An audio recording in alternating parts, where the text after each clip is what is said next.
బన్మీ order పెట్టేశారంట. వెళ్తున్నాను బన్మీ తినేదానికి. ఈ బన్మీని ఎలా తయారు చేస్తారనేది మీకు చూపిస్తాను. ఈ బన్మీ అనేది ఫ్రెంచ్ ఫుడ్ యాక్చువల్లీ. ఇది ఆ పైన ఉన్న క్రస్ట్ వచ్చి ఫ్రెంచ్ బ్యాగెట్ బ్రెడ్ అంటారు. ఆ బ్రెడ్ వచ్చి కొంచెం గట్టిగా ఉంటుంది, పైన లోపల వైపు కొంచెం సాఫ్ట్గా ఉంటుంది. వీళ్ళని ఫ్రెంచ్ వాళ్ళు రూల్ చేస్తున్నప్పుడు ఫ్రెంచ్ కాలనీస్లో ఈ బన్మీ బాగా పాపులారిటీ సంపాదించుకుంది. అప్పటి నుంచి వీళ్ళ one of the national food అయిపోయింది ఇది బన్మీ. దీన్ని కరెక్ట్గా చెప్పాలంటే మనకి మన ఊర్లో దొరికే శాండ్విచే ఇది. అదే శాండ్విచ్ని వీళ్ళు ఇలాంటి హార్డ్ బ్రెడ్ మీద తయారు చేస్తారు. దాని లోపల డిఫరెంట్ సాస్లు వేసి, దాని లోపల చికెన్ కావాలంటే చికెన్, ఎగ్ కావాలంటే ఎగ్, ఇంకా లైట్గా ఆనియన్స్ పెట్టి కొత్తిమీర అనేది మ్యాండేటరీ బన్మీకి. అది ఒక కనిపించే ఫుడ్ ట్రైల్లో ఉన్నాయి కదా, అవంతా బీఫు, పోర్కు, చికెను, కావాలంటే ఎగ్, వీటిని వేసి ఆ టోస్టర్ ఉంది చూడండి, ఆ టోస్టర్ లాంటి దాంట్లో గట్టిగా పెట్టేస్తారు. గట్టిగా పెట్టి దాన్ని క్లోజ్ చేస్తే ఇది పైన పార్ట్ మామూలుగానే హార్డ్ ఉంటుంది, అది ఇంకొంచెం హార్డ్ అవుతుంది. వేడిగా గ్రిల్ చికెన్ లోపల పెట్టారు. మా వాళ్ళు గ్రిల్ చికెన్ ఆర్డర్ పెట్టారు అండ్ ఎగ్ ఆర్డర్ పెట్టారు. ఇది టేస్ట్ ఎలా ఉంటుందో మాత్రం ఇంకా క్లారిటీ లేదు. తినిన తర్వాత నేను చెప్తాను మీకు ఎలా ఉందో.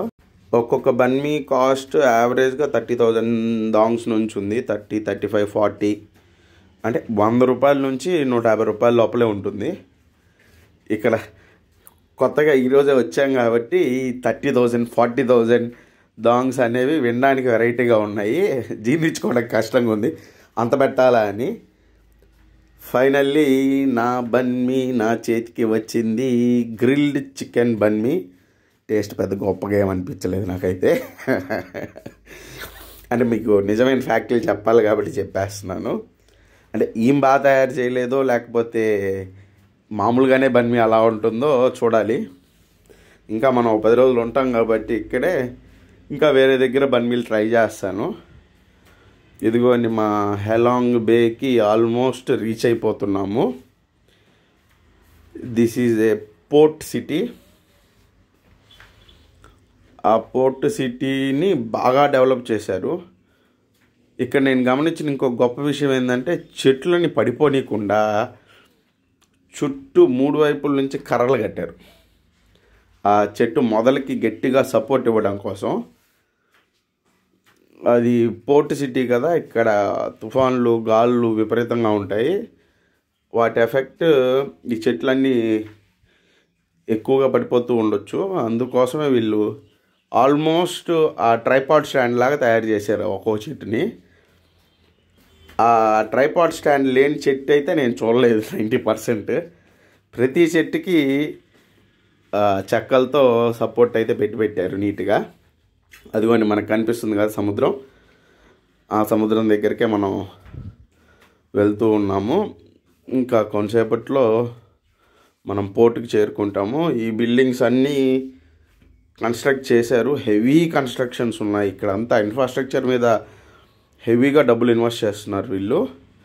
కాకపోతే మీకు నేను చెప్పాలనుకున్నది ఏంటంటే, మెయిన్ విషయం, ఒక బిల్డింగ్లో ఒక మనిషి కూడా లేడు. అన్ని బిల్డింగ్స్ ఉన్నాయి, అన్ని బిల్డింగ్స్ ఖాళీగానే ఉన్నాయి. Almost 90% of the buildings empty a. ఫ్యూచర్లో డెవలప్మెంట్ అవుతుంది అని వీళ్ళు ఇప్పటి నుంచే ఇన్ఫ్రాస్ట్రక్చర్ని హెవీగా డెవలప్ చేస్తూ ఉన్నారు. ఆ బీచ్ను ఆనుకొనే చాలా రెస్టారెంట్లు ఉన్నాయి. ఆ టెంకాయ చెట్లు, ఆ యాంబియన్స్ సెటప్ అయితే మాత్రం అద్భుతంగా ఉంది. ఒక్కొక్క రెస్టారెంట్ వాడు ఒక్కొక్క స్టైల్లో డెవలప్మెంట్ చేసుకుంటూ వచ్చాడు. ఈ రెస్టారెంట్స్, ఈ రోడ్ సైడ్ ఉన్న ఇవన్నీ ఇంకా నైట్ అయిన తర్వాత ఆ లైటింగ్లు, వీళ్ళు చేసే హడావిడికి ఇంకా చాలా అద్భుతంగా ఉంటాయి. ప్రతి ప్లేస్లో అయితే మాత్రం ఇలా ఓపెన్ డయాస్లు అయితే చాలా ఉన్నాయి. దానికి మెయిన్ రీజన్ వచ్చి రేపు వీళ్ళ ఇండిపెండెన్స్ డే. సో September 2 వీళ్ళ ఇండిపెండెన్స్ డే. ఆ ఇండిపెండెన్స్ డే సెలబ్రేషన్ కోసం వాళ్ళు కంప్లీట్ ఎక్కడికక్కడ డయాస్లు అన్నీ సెట్ చేసి పెట్టున్నారు. హెవీగా చేస్తారు వీళ్ళు ఇండిపెండెన్స్ డే. మీకు రాబోయే వీడియోల్లో ఇంకా క్లియర్గా ఎక్స్ప్లెయిన్ చేస్తాను. ఆ దూరంగా కనిపించే బిల్డింగ్స్ అన్నీ కూడా ఆల్మోస్ట్ ఖాళీగానే ఉంటాయి, ఎవరు ఉండరు వాటిల్లో. ఇదండి ఫైనల్లీ మా 3 hours 4 hours జర్నీ ఎండుకు వచ్చింది. మనం హ్యాలాంగ్ బే పోర్ట్కి అయితే చేరుకున్నాము.